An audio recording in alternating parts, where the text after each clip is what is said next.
The great Imam Abu al-Hussein Muslim, the son of al-Hajjaj. This is Imam Muslim, who has the book called Sahih Muslim that you know of. He's from Naysabur. He died in the year 261. He said in the introduction of his Sahih compilation of hadith, حدثنا حسن بن ربيع.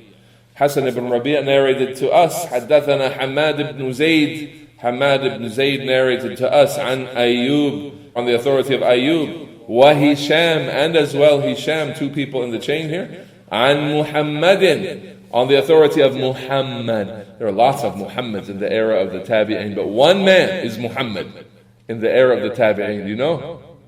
Muhammad ibn Seereen, ahsant, fatah Allahu alayk. So on the authority of Muhammad, he's the great Imam Ibn Seereen.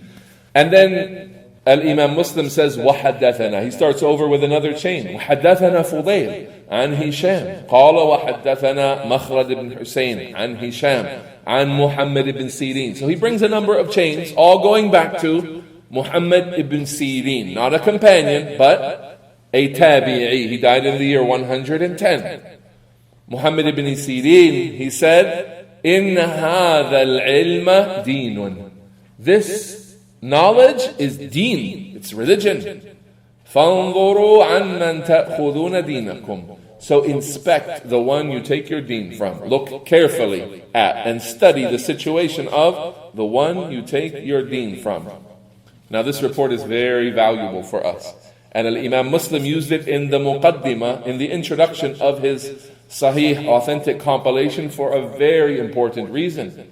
That it establishes for us the need for, what you see up there, the word is at-taharri, being cautious and being careful as it relates to our religion. The religion of Allah is not taken from just everyone who says قال Allah or قال Rasulullah sallallahu alayhi wa sallam. And this goes back to the era of the Imams who knew that way more than us today. They considered that you taking knowledge of what has come from Muhammad sallallahu alayhi wa sallam from a man to be a very important matter.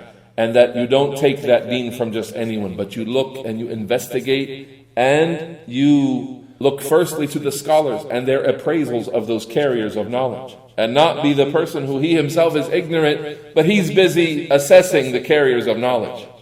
For the ignorant person who doesn't know the foundations of criticism in Islam and what validates someone's claim to knowledge and what invalidates it, he's not the judge to say, well, I looked on YouTube and I listened to a video and I didn't hear anything against the Quran or the Sunnah and all I heard was ayat and hadith, so I'm going to continue learning from this man.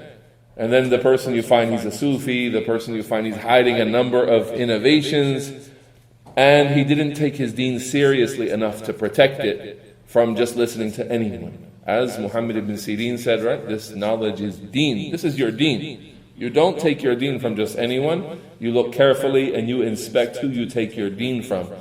Now add to that, look how careful the earlier scholars were when it came to investigating someone's status. Not only was he righteous and upright as a Muslim, obedient to Allah, not known for disobedience. He was obedient, he was religious, he was upright, he prayed, he fasted, all of the basic actions of a Muslim. He's known for those things. He's known for piety in general.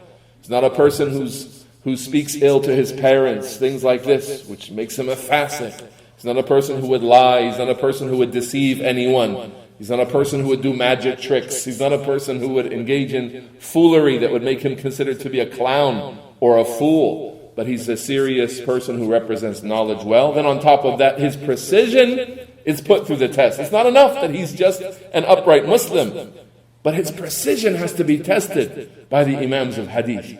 Because how many times has there been a righteous man who corrupts the religion, thinking well and thinking to do something good and to speak well, yet because of his ignorance, because of his lack of precision, his lack of the ability to convey this religion as it is to be conveyed, he corrupts more than he helps.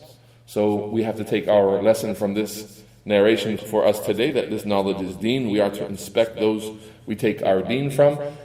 And we get this from everything that's preceded up until now. Look at the scrutiny that the Imams of Hadith had for the narrators of Hadith. Now, is that judgment